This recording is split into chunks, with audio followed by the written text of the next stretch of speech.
નમસ્કાર મિત્રો, દેશ અને દુનિયાના તાજા સમાચારમાં તમારું સ્વાગત છે। ફરી મોરબી જેવું થયું, તંત્રના પાપે તૂટ્યો છે બ્રિજ।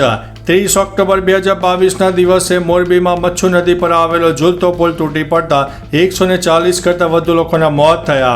તંત્ર અને ઓરેવા કંપનીના પાપે નિર્દોષ લોકોના જીવ ગયા।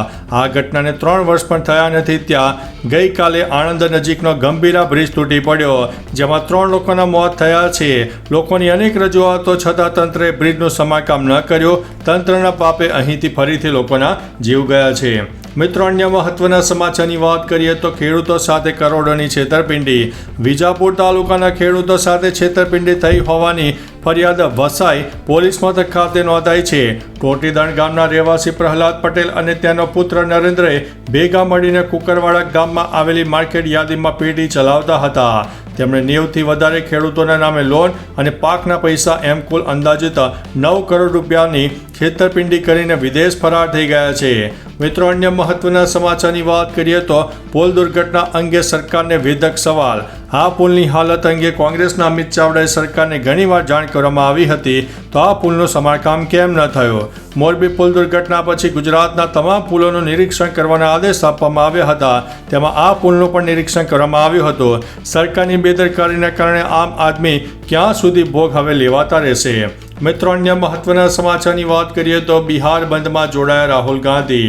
બિહાર ચૂંટણી થઈ રહેલા મતદાર ચકાસણીના વિરોધમાં વિપક્ષે બંધનું એલાન આપ્યું હતું। રાહુલ ગાંધી, તેજસ્વી યાદવ, કનૈયા કુમાર અને પપ્પુ યાદવ આવકવેરા ચોક પહોંચી ગયા હતા।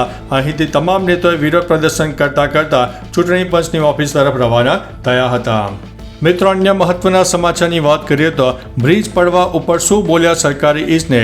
આણંદ વડોદરા જિલ્લાને જોડતો ગંભીરા બ્રિજ તૂટી પડ્યો છે। વહેલી સવારે આ બ્રિજ તૂટતા અનેક વાહનો નદીમાં ખાબક્યા હતા। હાલ બચાવ કામગીરી ચાલી રહી છે। આ પુલ તૂટવા અંગે એક સરકારી ઇજનેરે જણાવ્યું હતું કે પુલનું આયુષ્ય સામાન્ય રીતે 100 વર્ષ હોય છે। આ પુલ 40 વર્ષ જૂનો છે, પરંતુ તેની સમય મર્યાદા હજુ પૂર્ણ થઈ નથી। મિત્રો, અન્ય મહત્વના સમાચારની વાત કરીએ તો આ કમનસીબ ઘટના છે તે ઋષિકેશ પટેલે જણાવ્યું છે। પ્રવક્તા મંત્રી ઋષિકેશ પટેલે જણાવ્યું છે કે સૌરાષ્ટ્ર અને મધ્ય ગુજરાત અને આણંદ અને પાદરાને જોડતો પુલ તૂટી પડ્યો છે। એવું જાણવા મળ્યું છે કે નાના અને મોટા લગભગ 5 વાહનો પડી ગયા હતા, તેમાં અનેકના મોત પણ થયા છે। 5 લોકોને બચાવી લેવામાં આવ્યા છે। આ પુલ 1985માં બનાવવામાં આવ્યો હતો। આ પુલનું નિયમિત જાળવણી અને સમારકામ કરવામાં આવતું હતું, પરંતુ આ કમનસીબ ઘટના બની છે। મિત્રો, અન્ય મહત્વના સમાચારની વાત કરીએ તો બ્રિજ નથી પડ્યો, તેનો એક ભાગ પડ્યો છે। આણંદ વડોદરા જિલ્લાને જોડતો ગંભીરા બ્રિજ તૂટી પડતા માર્ગ અને મકાન વિભાગના સચિવ PR પટેલિયાનું નિવેદન સામે આવ્યું છે। તેમણે જણાવ્યું છે કે આખો બ્રિજ ધરાશાયી થયો નથી, બ્રિજનો એક ભાગને નુકસાન થયું છે। મુખ્યમંત્રી દ્વારા ટેકનિકલ એક્સપર્ટ ઘટના સ્થળે મોકલીને તપાસ કરવામાં આવી છે। હાલ જલજરિત 20 નવા બ્રિજના પણ બની રહ્યા છે। મિત્રો, અન્ય મહત્વના સમાચારની વાત કરીએ તો PM મોદીએ બ્રાઝિલ પ્રવાસની એક ઝલક શેર કરી છે। PM મોદીએ બ્રાઝિલ પ્રવાસની નામીબિયા અહીં પહોંચેલા એક PMએ વિડીયો દ્વારા બ્રાઝિલની એક ઝલક શેર કરી છે। આ 4.21 મિનિટના વિડીયોમાં સ્વાગતથી લઈને સર્વોચ્ચ સન્માન સુધીની ઝલક જોવા મળી રહી છે। આ વિડીયો સાથે PMએ લખ્યું છે કે ભારત અને બ્રાઝિલ મિત્રતા વધુ મજબૂત બને તેવી શુભકામનાઓ। મિત્રો, અન્ય મહત્વના સમાચારની વાત કરીએ તો પુલ દુર્ઘટના પર શું બોલ્યા ઈસુદાન ગઢવી? ગઈકાલે વડોદરા જિલ્લાના પાદરામાં મહીસાગર નદી પર આવેલા ગંભીરા બ્રિજનો એક ભાગ તૂટી પડ્યો હતો અને દુર્ઘટના સર્જાઈ હતી। જે બાબતે ઈસુદાન ગઢવીએ જણાવ્યું હતું કે બ્રિજ પડી જવાની આ દુર્ઘટના માનવ સર્જિત છે અને ભાજપ સરકારની ગંભીર બેદરકારીનો નમૂનો છે। ગુજરાતના લોકો ભાજપના ભ્રષ્ટાચારનો ભોગ બની રહ્યા છે અને સરકારને જનતાની કોઈ ચિંતા નથી। મિત્રો, અન્ય મહત્વના સમાચારની વાત કરીએ તો પાદરા બ્રિજ ઉપર વાહનોની અવરજવર ઉપર પ્રતિબંધ। વડોદરાના પાદરાનો બ્રિજ ગઈકાલે વહેલી સવારે તૂટી પડતા અનેક વાહનો નદીમાં ખાબક્યા હતા।